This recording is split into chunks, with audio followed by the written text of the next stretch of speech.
me today is Nancy Jarman Dunn, a school counselor at Sequoia Middle School in Fontana, California. Thank you so much, Nancy, for being with us. Thank you for having me here, Jill. So tell us a little bit about your middle school and your community. Well, we're in Southern California, and my school is actually in the county. We're in a low socioeconomic area, and we have a high Hispanic population. One of the downsides of being in the county is all the city services are very difficult for our kids to go to because of distance.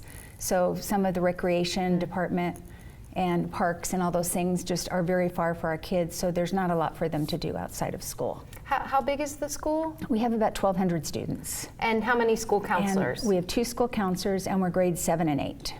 Okay, the very fun age indeed. Yeah, we have 7 feeder schools coming into us, and we feed out to 4 high schools. So congratulations, this is the 4th time your school has earned the RAMP designation. Right. I feet not very many, count on one hand the number of schools across the country that have done that. So that is just an incredible accomplishment. We're very excited. As well you should be. Yeah. But I know that there's some backstory to some of this, and that you personally, and in particular your district, has had quite some challenges that have preceded this journey to this 4th designation. Why don't you tell us a little bit about that? Right. Well, we received our 1st and our 2nd, and life was great. You know, school counseling was going well in our district and everything. And then because of budget cuts, our school counseling program was cut. Just in your school? The entire district. Yeah. There were about, I think, 68 school counselors that were cut. And it was pretty traumatic for everybody. We had large rallies and had the support of our state association. And just listening to the parents and students that were coming to the board meetings, it was just heartbreaking hearing them tell the story that they were afraid they wouldn't have school counseling. And our union ended up filing a lawsuit. We had the support of our union, and they were working on that. So one year we were, many of the counselors were laid off. I taught history for a year because I had a teacher credential. And then our district came up with some alternate positions that required a PPS credential. And explain what that is, because that's a California specific. Yeah, pupil personnel credential that's required to be a school counselor. And so the first year, for example, we had 3 school counselors. And then the next year I taught history. One of the other counselors was what's called a comprehensive student support provider. And the 3rd counselor went to another site. The 2nd year, I was moved back as an academic pathway advisor. And then the next year, our union won the lawsuit, so we were able to come back as school counselors. And we've been back now 2 years. And my partner and I, we're still at the same site. So we jumped back in and said, we are going to go right back to as much comprehensive school counseling program as we can. Some of the programs were no longer there, and we had to start from scratch, but not really. So we jumped in, and we ended up getting our 4th ramp. And so it was exciting. It's very exciting, and I'm curious to know your thoughts about just your experiences having gone through this 4 different times. We joked earlier that I think probably the first time you started was before we had an online application process. About how big was the binder you submitted? About this thing. And there were 4 of them. I believe so, yes. We had to send them out to reviewers. So that's just a very visible change in the process. But what else have you noticed about the evolution of the application, and not just the application itself, but what it means for the work that you do?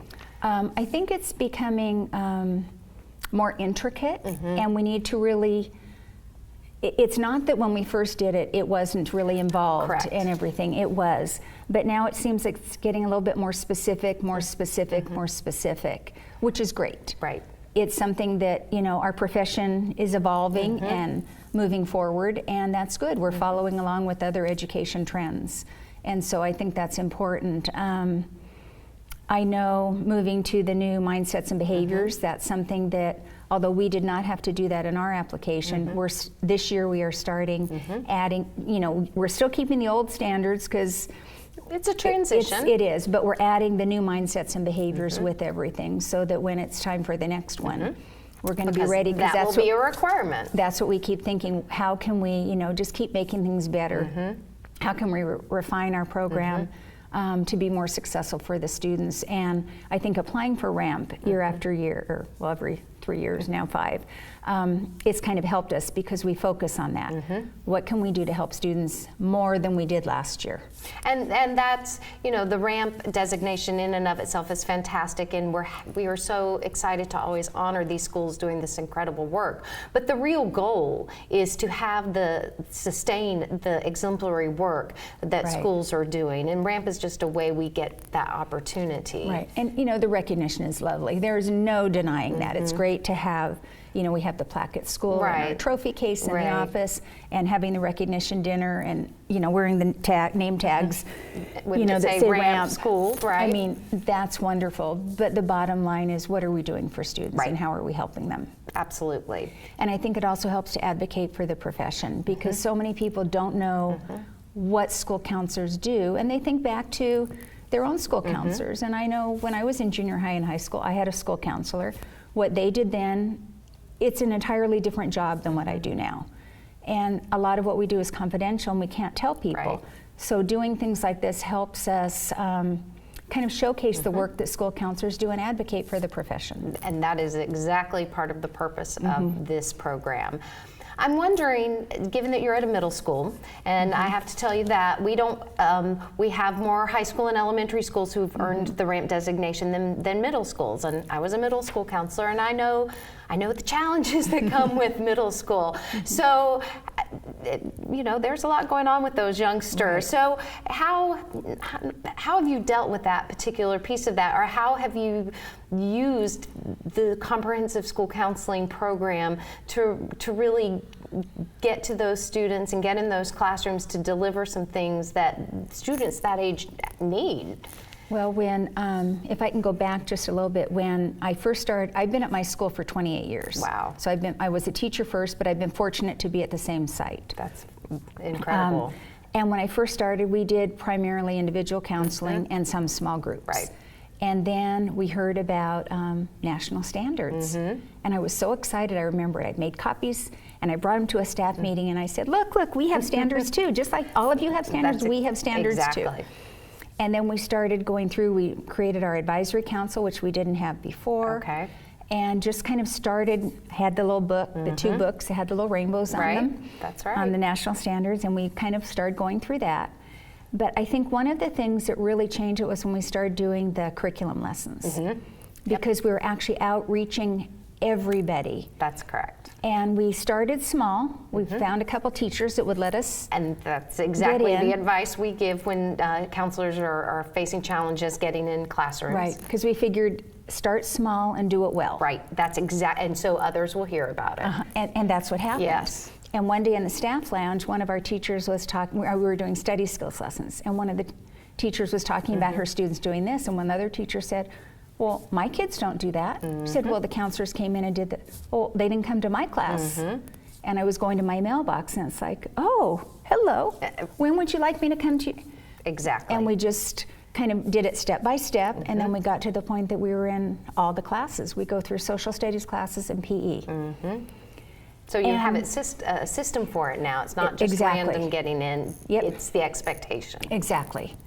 And I think when I first did the curriculum lessons, I noticed at lunch or between classes, a lot of kids were coming to talk to me that I had never talked. There's always seems to be a group of kids that will talk to the school counselors. Right. And then there's everybody else. And they were all kind of, maybe not all, but you know, it just seemed like all of them. Because I was in their classes. I got to see them, they got to see me. And I could tell them a little bit about myself. And we could see them, we could see kind of what the teachers see. We could see their interactions with other students. We could see who could do the skills, who couldn't do the skills. And then we would take some of those students and start putting them in smaller groups, or maybe need individual, but it wasn't like coming in just sitting saying, oh, which student needs help here? We were facilitating the lessons with the teachers, and we could see for ourselves exactly who was struggling and who wasn't, and then they got to know us real well. Absolutely. So, what's been the biggest surprise about RAMP and the process for you as you've gone through its evolution? Biggest surprise, oh goodness. I love the fact that it's online. Yeah. Me too. Not having to do those big notebooks. That's a wonderful surprise. I think getting the word out to more people, and now that when I come to ASCA conferences, in the beginning it was like, oh, ramp, okay, what's that? Some people knew, but a lot of people didn't. But just today at lunch, we were sitting down and my name tag was underneath the table, you couldn't see it. And people were saying, I hear there's some ramp schools here. And it's like, yes, we're one of them. Oh, that's exciting. And so they were actually talking about the ramp schools and what do you have to do. And so the word is really getting out there. And I'm always encouraging people in my district and my state to apply for ramp. But it was nice just hearing other people talk about it that didn't know I had anything to do with ramp. Oh, that's fantastic to hear. That was really nice. So those schools that you're talking to out there, what advice would you give them that are thinking about ramp and whether they should jump into this or not? It's intimidating at first, I have to admit, it just is. And we applied the second year there was a ramp. But the first year, I filled out the full application. I didn't necessarily I did the narrative, but I just did bullet points. I didn't necessarily write out full grammatically correct sentences. But I just did all the bullets because I thought we had it, but I didn't know. Okay. And so we looked at the whole thing and it's like, oh, we have this, okay, we have this. Oh, there's a hole here, we don't have that. Oh, we almost have this. So I'm always telling people to look at the rubric and always look for number 5 because that's what you want. That's right. And see what you have. I figure, see what you have, what you need to work on, and what you don't have. Yeah. Really, really just an assessment of your program at that moment. Right, because if you have a lot of it, then you're in good shape to apply the following year.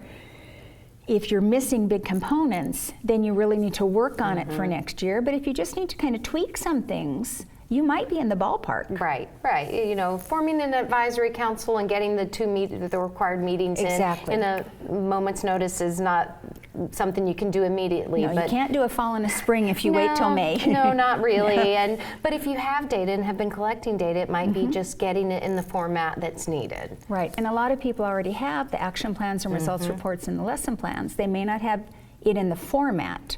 So if they take that and just move it into the correct format and then see, they may be much farther than they really are. Oh, that's great advice. I love the advice about going through the application to really see where you are. Yeah, and then people just start. Just pick one area that you don't have and then just start doing it. And then pick another area and start doing it. And just, I like doing the advisory council in the beginning because you get extra support. That's exactly right. And that's part of the intent. Yep. So your school just earned ramp. It's now a 5-year designation. Yes. So you're going to be around for this, the next iteration of this process? When it was a 3-year, I would have said yes.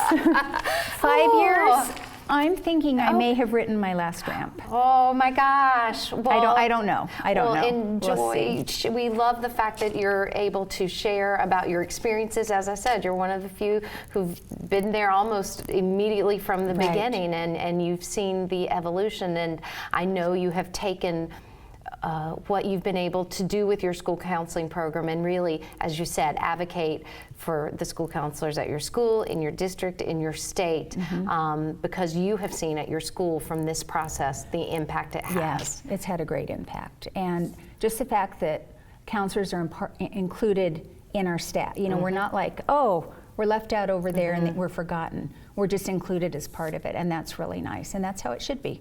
We're part of the school. That says everything. Nancy, thank you so much for sharing with us today. Thank you. I appreciate it. This was actually fun. I was a bit nervous, but this was fun.